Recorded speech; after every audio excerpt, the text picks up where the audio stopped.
हमारे इस YouTube channel के सेगमेंट फास्ट न्यूज में आप तमाम का इस्तकबाल है। इस वीडियो में आप देख सकते हैं कमेंटों में बहुत ज्यादा खबरें। तो आइए शुरू करते हैं वीडियो को और देखते हैं आज की ताज़ा तरीन खबरें। फ्लाइट में बम रखे जाने की इत्तला से सनसनी। हैदराबाद एयरपोर्ट पर वाक़या।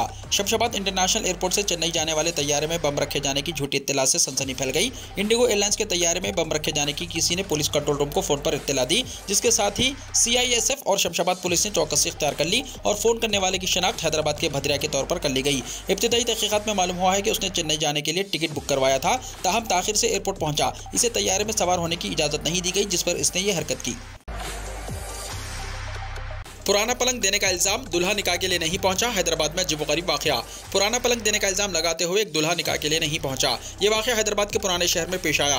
पुलिस के मुताबिक जकरिया नामी नौजवान की शादी बल्लागुड़ा की रहने वाली लड़की से तय पाई थी। 13 फरवरी को मस्जिद में निकाह की तकरीब मुनक्किद थी। इससे एक दिन पहले पलंग और दीगर सामान दूल्हे के घर भिजवा दिया गया। पलंग जोड़ते वक्त इसका एक हिस्सा टूट गया, जिस पर दूल्हे के रिश्तेदार बरहम हो गए और पुराने पलंग को रंग करके देने का इल्जाम लगाया। निकाह के लिए दूल्हे के ना पहुंचने पर जब दुल्हन के वालिद दूल्हे वालों के घर पहुंचे तो उनसे ये कहते हुए झगड़ा किया गया कि पुराना पलंग दिया गया है और निकाह से इनकार कर दिया गया, जिस पर दुल्हन के वालिद पुलिस से रुजू हुए। BRS की सरगर्मियों को 4 रियासतों में तोसी देने KCR का है मंसूबा। चीफ मिनिस्टर के चंद्रशेखर राव ने कौमी सतह पर BRS की सरगर्मियों को वुसअत देने के लिए पहले मरहले में 4 रियासतों पर तवज्जो मरकूज की है। बावसूख ज़राए के मुताबिक चीफ मिनिस्टर ने आंध्र प्रदेश, कर्नाटक, ओडिशा और महाराष्ट्र में पार्टी दफातर के क़याम और तंजीम साजी के लिए इक़दाम करने की जिम्मेदारी मुख्तलिफ वज़रा और अरकान पार्लियामेंट को दी है। ओडिशा, आंध्र प्रदेश से कई मुकामी कायदीन ने BRS में शमूलियत इख्तियार की है, जबकि महाराष्ट्र में तेलंगाना से मुत्तसिल अजला में BRS की सरगर्मियाँ जारी हैं। कर्नाटक में अगरचे किसी अहम कायद ने ताहाल BRS में शमूलियत इख्तियार नहीं की, लेकिन KCR को उम्मीद है कि जनता दल सेकुलर के HD कुमारस्वामी से इत्तेहाद के जरिए मुजव्वज़ा असेंबली इंतखाबात में BRS के मुकाबले की राह हमवार होगी। इत्तलात के मुताबिक ओडिशा और कर्नाटक में पार्टी दफातर के लिए जगह की निशानदही कर ली गई है, जबकि आंध्र प्रदेश और महाराष्ट्र में जगह का इंतखाब बाकी है। BRS के क़याम के बाद दिल्ली में पार्टी का पहला दफ्तर कायम किया गया। चीफ मिनिस्टर चाहते हैं कि कर्नाटक में असेंबली इलेक्शन के शेड्यूल की इजराई से पहले ही दफ्तर का आगाज कर दिया जाए। अप्रैल या मई में इंतखाबी शेड्यूल जारी किया जा सकता है। बताया जाता है कि कर्नाटक में मुकाबले के बारे में KCR पार्टी कायदीन से मुशावरत कर रहे हैं। कविता का 25 फरवरी को दौरा मुंबई, इलेक्शन से मुताल्लिक प्रोग्राम में होगी शिरकत। BRS रुकने कौंसिल कविता 25 फरवरी को महाराष्ट्र के मुंबई का दौरा करेंगी। कविता एक प्राइवेट TV चैनल की जानिब से मुनक्किद किए जा रहे programme ideas of India summit 2023 में शिरकत करेंगी। वो साल 2024 इंतखाबात और अपोजिशन की हिकमत अमली के मौजू पर मुज़ाकरे में हिस्सा लेंगी। उनके हमरा दीगर पार्टियों के अरकान असेंबली शामिल रहेंगे, जिनमें शिवसेना रुकने पार्लियामेंट प्रियंका चतुर्वेदी, आम आदमी पार्टी रुकने पार्लियामेंट रघु चड्ढा और तृणमूल कांग्रेस के MP सुचरिता देव हिस्सा लेंगे। कविता इस मौके पर BRS के कौमी सतह पर सियासी मंसूबे की तफसीलात पेश करेंगी। वो तेलंगाना की मकबूल आम स्कीमात, रैतु बंधु, दलित बंधु, रैतु बीमा और दीगर स्कीमात की तफसीलात पेश करेंगी। वो BJP हुकूमत की मुखालिफ अवाम पॉलिसियों को निशाना बनाएंगी।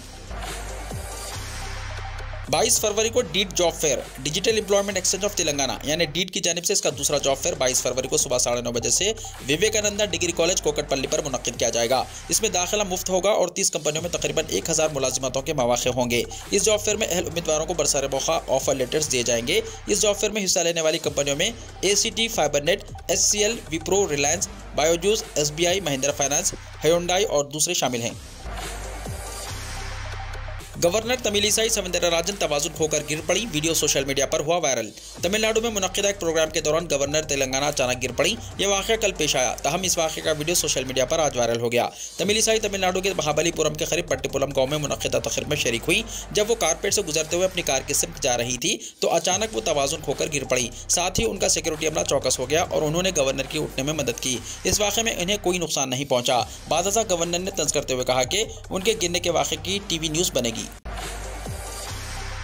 पुलिस तकर्रुरात के उम्मीदवारों को खत की जांच में हो रही है मायूसी। फितरी तकाजे के तहत इंसान के वजन में कमी और ज्यादती हो सकती है, लेकिन पुलिस तकर्रुरात के मामले में उम्मीदवारों का खत अचानक कम हो गया। सब इंस्पेक्टर्स और कांस्टेबल्स के तकर्रुरात के सिलसिले में अंबरपेट पुलिस ग्राउंड पर खत नापने के दौरान कई उम्मीदवारों ने एहतजाज किया, क्योंकि हाईकोर्ट के अहकामात पर दोबारा खत नापने के दौरान उनका खत पहले से कम बताया गया है। तेलंगाना हाईकोर्ट ने उम्मीदवारों की दरख्वास्त पर पुलिस रिक्रूटमेंट बोर्ड को हिदायत दी थी कि जिन उम्मीदवारों का खत तकर्रुरात के लिए अहलियत से मामूली तौर पर कम हो, उनका दोबारा खत नापा जाए ताकि उम्मीदवारों से इंसाफ हो। हाईकोर्ट के अहकामात के मुताबिक अंबरपेट पुलिस ग्राउंड पर कल उम्मीदवार अपने खत का इम्तिहान देने के लिए पहुंचे। उम्मीदवारों ने यह कहते हुए एहतजाज किया कि साबिक में जो खत यानी हाइट रिकॉर्ड किया गया था, इस मरतबा वो पहले से भी कम दर्ज हुआ है। डिजिटल मीटर के जरिए उनके खत को कम करने की कोशिश की गई है। उम्मीदवारों का कहना है कि उन्हें नाअहल करार देने के लिए यह साजिश की गई है। मैनुअल तरीके से खत की जाँच करने हाई कोर्ट ने अहकामात जारी किए थे, लेकिन सिलेक्शन कमेटी ने मैनुअल तरीके के बजाय डिजिटल मीटर के जरिए जाँच करते हुए गुज़िश्ता से कम खत दर्ज किया है। उम्मीदवारों ने खत की जाँच में बेकायदगियों की शिकायत करते हुए उन्हें मेंस इम्तिहानात में शिरकत का मौका देने का मुतालबा किया। हैदराबाद में 20 से 22 फरवरी तक 33 MMTS ट्रेनें मनसूख कर दी गई। साउथ सेंट्रल रेलवे ने ऑपरेशनल वजूहात की बिना पर हैदराबाद में 33 MMTS ट्रेनों को 20 से 22 फरवरी तक 3 दिन के लिए मनसूख कर दिया है। लिंगमपल्ली और हैदराबाद के दरमियान रोजाना 6 खिदमत और हैदराबाद और लिंगमपल्ली के दरमियान 7 खिदमत मनसूख कर दी गई हैं। फलकनुमा और लिंगमपल्ली के दरमियान 7 खिदमत और लिंगमपल्ली और फलकनुमा के दरमियान 8 खिदमत भी मनसूख कर दी गई हैं। बीजेपी के गुस्ताख रुकन असेंबली राजा सिंह को पाकिस्तान से मिली जान से मार देने की धमकी। हैदराबाद के हल्का असेंबली गोशा महल के बीजेपी के गुस्ताख रुकन असेंबली राजा सिंह को पाकिस्तान से धमकियामेज फोन कॉल की शिकायत की गई है। पीर को राजा सिंह ने ट्वीट किया कि उसे एक पाकिस्तानी नंबर से व्हाट्सएप कॉल मौसूल हो रही थी, जिसमें उसे इंतबाह दिया गया था कि उसे जान से मार दिया जाएगा। मरकजी वजीर दाखिला DGP और CP को ट्विटर पर यह कहते हुए टैग किया गया कि इसे पीर की सहपहर 3:34 पर एक धमकियामेज कॉल मौसूल हुआ है। राजा सिंह ने कल महाराष्ट्र में छत्रपति शिवाजी जयंती के मौके पर सनसनीखेज तबसरा किया था। BRS रुकन असेंबली 2000 एकड़ सरकारी जमीन पर कब्जा कर चुके हैं, YS शर्मिला ने कहा। YSR कांग्रेस पार्टी के सदर YS शर्मिला ने इल्जाम लगाया है कि महबूबाबाद के रुकन असेंबली शंकर नायक ने उनके खिलाफ इहानत आमिज अल्फाज का इस्तेमाल किया है।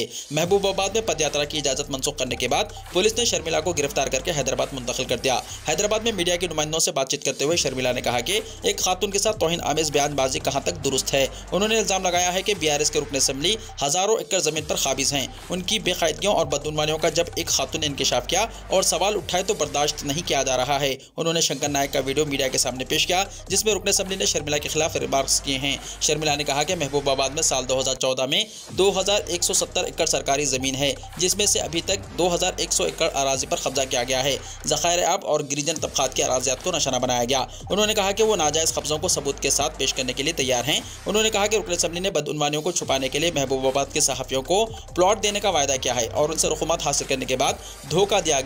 शर्मिला ने कहा कि वो रुकन असेंबली की बदउनवानियों के खिलाफ जिद्दोजहद जारी रखेंगी। मैं MIM से तेलंगाना इंतखाबात में तमाम 119 सीटों पर मुकाबला करने की हिम्मत करता हूं, बंडी संजय ने कहा।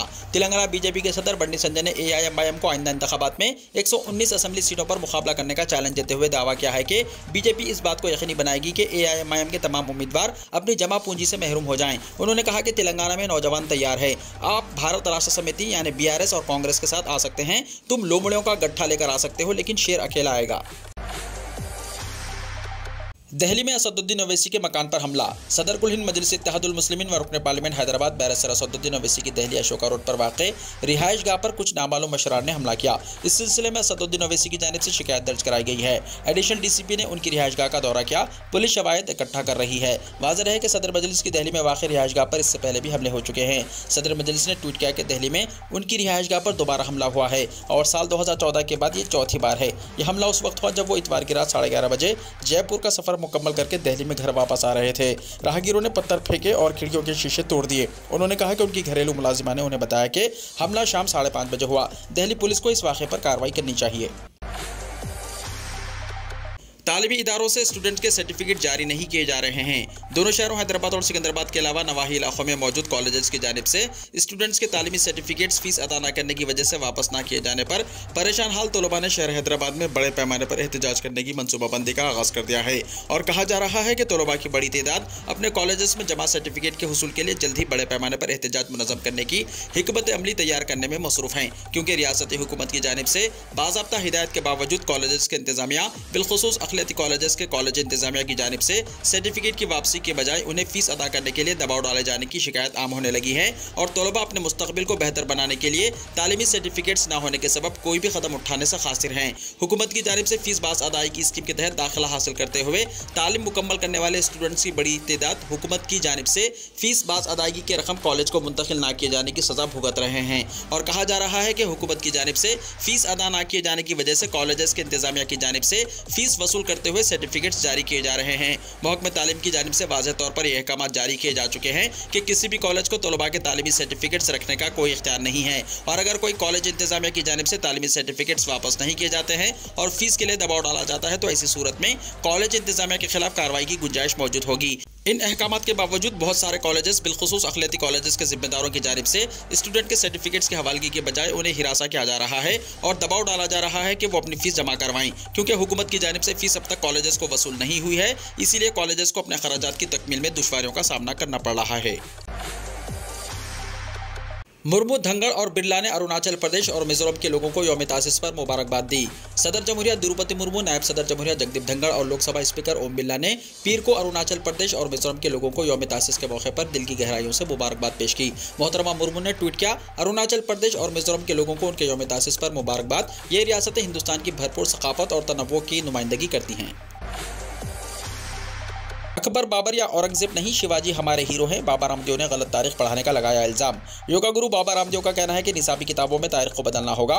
उन्होंने कहा कि छत्रपति शिवाजी महाराज हमारे हीरो हैं, अकबर, बाबर या औरंगजेब नहीं। बाबा रामदेव गोवा हुकूमत की जानिब से जनूबी गोवा के पोर्ना जिले में छत्रपति शिवाजी की यौम पैदाश के मौके पर मुनक्किदा तकरीब से खिताब कर रहे थे। बाबा रामदेव ने कहा कि रियासती बोर्ड या NCERT के बेशतर किताबों में हमें गलत तारीख पढ़ाई गई है। इन किताबों में मुगलों की शान में तारीफ बयान की गई है, हमें इसे बदलना होगा। अकबर, बाबर या औरंगजेब हमारे हीरो नहीं, हमारे अजीम हीरो छत्रपति शिवाजी महाराज, राणा प्रताप, चंद्रशेखर आजाद, भगत सिंह हैं।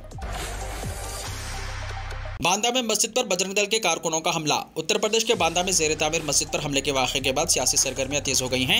इसी दरमियान कांग्रेस पार्टी के अखिलती सेल के रियासती सदर शाहनवाज आलम ने इस मामले में बांदा जिले के DM और SP को मुअत्तल करने का मुतालबा किया। उन्होंने कहा कि BJP के कारकुनों और रहनुमाओं ने जिले के अमन व अमान को बिगाड़ने की कोशिश कर रहे हैं। वाक़े की वीडियो में साफ देखा जा सकता है कि पुलिस की मौजूदगी में बजरंग दल के कारकुनों ने मस्जिद में तोड़फोड़ कर रहे थे। उनका कहना है कि अगर मस्जिद का तामीर गैर कानूनी था तो उसे रोकने की जिम्मेदारी सरकारी महकमों की होती है। बजरंग दल और VHP के कारकुनों को तामीराती काम को रोकने की और तोड़फोड़ करने का इख्तियार किसने दिया? शाहनवाज आलम ने कहा कि इस पूरे वाक़े के दूसरे दिन बाद भी इलाके में कशीदगी पाई गई। ऐसे में ये नहीं माना जा सकता कि खुफिया एजेंसी और पुलिस महकमे को इस मामले की इत्तला नहीं थी। गुंडों का हौसला इसलिए भी बुलंद है कि इन पर कोई सख्त कार्रवाई होने का खतरा नहीं है। इस वाक़े में मुलव्विस सभी लोगों पर सख्त कार्रवाई करने के साथ साथ बांदा जिले के DM और SSP की मुअत्तली का मुतालबा किया है। रियासत में मुसलमानों को हदफ बनाया जा रहा है। गौतम अडानी की दौलत $50 बिलियन से नीचे चली गई। ब्लूमबर्ग के मुताबिक गौतम अडानी की मजमूई दौलत $50 बिलियन से कम हो गई है और वो फिलहाल $49.1 बिलियन की दौलत के साथ दुनिया के 25वें अमीर तरीन शख्स हैं। अडानी इंटरप्राइजेस के 60 साला चेयरमैन गुज़िश्ता महीने तक $120 बिलियन की मजमूई मालियत के साथ एशिया के सबसे अमीर तरीन शख्स थे। जनवरी में हिंडनबर्ग रिसर्च की जानिब से उनकी कंपनियों पर धोखाधड़ी का इल्ज़ाम लगाने वाली एक रिपोर्ट शाया होने के बाद उनकी दौलत में कमी आना शुरू हो गई। कर्नाटका बजट अखिलती तबकात के लिए एक धोखा, मुस्लिम अरकान असेंबली ने कहा। वज़ीर आला बिस्वराज बोब्बई ने असेंबली में तकरीबन 3 लाख करोड़ रुपए का रियासती बजट पेश किया है। वज़ीर आला ने इस बजट को न सिर्फ तारीखी बल्कि अवाम दोस्त करार दिया। रियासती हुकूमत की जानिब से पेश किए गए बजट में ढेर सारे वायदे किए गए हैं। कांग्रेस समेत दीगर अपोजिशन जमातों ने BJP की क़यादत वाली रियासती हुकूमत पर बजट के जरिए अवाम को गुमराह करने का इल्ज़ाम लगाया है। उन्होंने इसे नाकारा बजट करार दिया। कांग्रेस के अरकान असेंबली का कहना है कि भारतीय जनता पार्टी असेंबली इंतखाबात के मद्देनजर बजट पेश करके अवाम को गुमराह करने की कोशिश कर रही है। असेंबली इंतखाबात से पहले तरक्याती कामों पर करोड़ों रुपए का ऐलान किया गया है। कांग्रेस के सीनियर लीडर और कानूनसाज कोनाल के रुकन नसीर अहमद ने कहा कि वज़ीर आला बिस्वराज बोब्बई ने इस बजट के जरिए अक़लियतों के खिलाफ साजिश रची है और उन्हें धोखा देने का काम किया है। अक़लियती तलबा के लिए सालों से दिए जा रहे बजट में से भारी कटौती की गई है जो कि हरगिज़ काबिल कबूल नहीं। उन्होंने कहा कि अक़लियती तलबा को जो RU स्कॉलरशिप और लोन्स दिए जाते थे, अब स्कॉलरशिप को निकाल दिया गया है और सिर्फ लोन को रखा गया है, जो कि तलबा के लिए तशवीशनाक है। उत्तर प्रदेश असेंबली में मीडिया एहलकारों के साथ मारपीट, जमहूरियत के लिए संगीन खतरा, सहाफ़ी तबके में सख्त नाराजगी। उत्तर प्रदेश असेंबली का बजट इजलास आज से शुरू हो गया है। गवर्नर आनंदीबेन पटेल ने अपोजिशन की नारेबाजी और शोरगुल के दरमियान अपनी तकरीर मुकम्मल की। इस दरमियान अपोजिशन ने हुकूमत के खिलाफ नारे लगाए। अपोजिशन अराकिन गवर्नर वापस जाओ और तानाशाही की यह हुकूमत नहीं चलेगी क्या नारा लगा रहे थे। इससे पहले आज उत्तर प्रदेश असेंबली में जो कुछ हुआ वो जमहूरियत के लिए संगीन खतरा है। यह वाक़या अफसोसनाक है कि ऐवान के बाहर मीडिया एहलकारों के साथ मारपीट और धक्का मुक्की की गई। समाजवादी पार्टी ने इस वाक़े के ताल्लुक से ट्वीट करके कहा कि लखनऊ असेंबली में आज से शुरू हो रहे यूपी बजट इजलास के कवरेज करने आए मीडिया एहलकारों के साथ सिक्योरिटी एहलकारों के जरिए की गई बदसलूकी और मारपीट का वाक़या काबिल मज़म्मत है और शर्मनाक है। ये वाक़या जमहूरियत पर एक बदनुमा दाग है। क़सूरवार सिक्योरिटी एहलकारों के खिलाफ फ़ौरन सख्त कार्रवाई की जाए। वज़ीर आज़म ने अरुणाचल प्रदेश मिजोरम को उनके यौम तासीस पर मुबारकबाद दी। वज़ीर आज़म नरेंद्र मोदी ने आज पीर की सुबह एक ट्वीट में अरुणाचल प्रदेश और मिजोरम दोनों के शहरियों को उनके यौम तासीस पर मुबारकबाद दी। उन्होंने कहा कि अरुणाचल प्रदेश मुतहर्रिक और हुब्बुल वतनी का मुतरादिफ है। अरुणाचल प्रदेश के लोगों को यौम तासीस मुबारक हो। रियासत के लोगों ने कई दिगर शोबों में हिंदुस्तान की तरक्की में अपना हिस्सा डाला है। उन्होंने दुआ की है कि अरुणाचल प्रदेश आने वाले सालों में तरक्की की नई बुलंदियों को छूता रहे। वज़ीर आज़म मोदी ने कहा कि मिजोरम अपनी कुदरती खूबसूरती, मेहनतकश शहरियों और बेहतरीन मिजो सकाफत के लिए मशहूर है। हुकूमत मुस्तकबिल में मिजोरम के अवाम की उमंगों को पूरा करेगी। उन्होंने रियासत के यौम तासीस पर अवाम को मुबारकबाद दी है।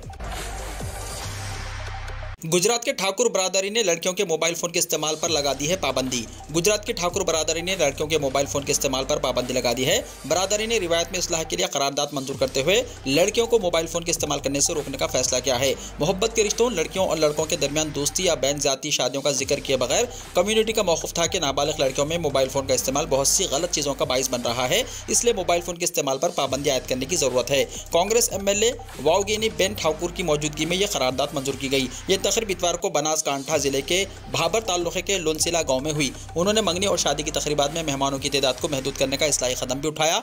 तजवीज़ के मुताबिक मंगनी या शादी की तकरीब में सिर्फ 11 अफराद को शिरकत करनी चाहिए। हर वो गाँव जिसमें ठाकुर बरादरी के अफराद की अच्छी तादाद है वहाँ इज्तिमाई शादियों का अहतमाम किया जाए और शादी और मंगनी पर होने वाले अखराजात को कंट्रोल किया जाए। शादी में DJ साउंड सिस्टम नहीं रखना चाहिए।